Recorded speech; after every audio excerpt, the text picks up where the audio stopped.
All right, it's probably starting now. Yep, there it goes. All right, guys. The Hunter Wolves already did this, but now it's our turn. Welcome to our first episode of, oops, pen, sorry.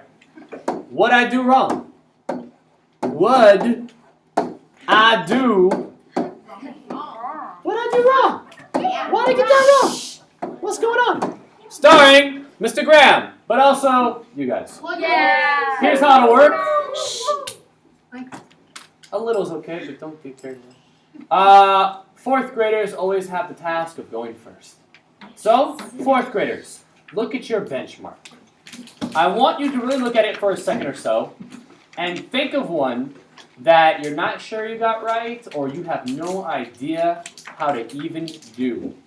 Like, what is this nonsense? Are you kidding me? Like, seriously, tell me one that was like that. We'll make a video, and you can always know what to do. Jair, number 3. Fourth graders, let's pay attention to number 3. I'm going to let you keep these so you can always have them. In 2005, the population of Los Angeles was, here's an important number right here, 3,844,829. 3,844,829. Oh boy, that's a big number. Which of these is the number 3,844,829? Do you know right away that with a number this large, the 3 is the millions place? Can you see that? Yes. Now, step 1, look at your options. How many of them start with 3 million? Which ones start with 3 million? Jamie? B and D. B and D. So it's got to be one of those. Next part. 844,000.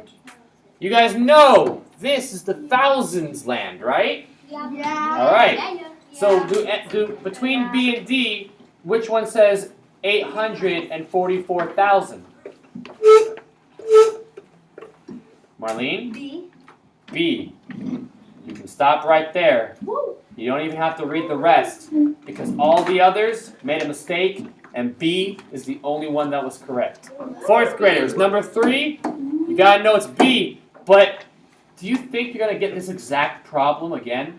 No. So memorizing the answer won't do anything for you.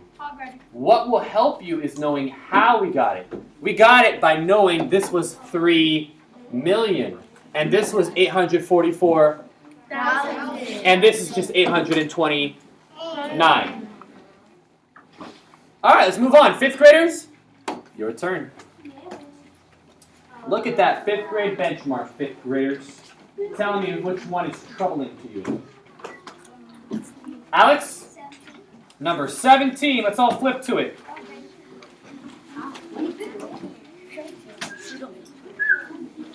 Which decimal is best represented by M on the number line? So, we got a number line. We've got 0 at the edge.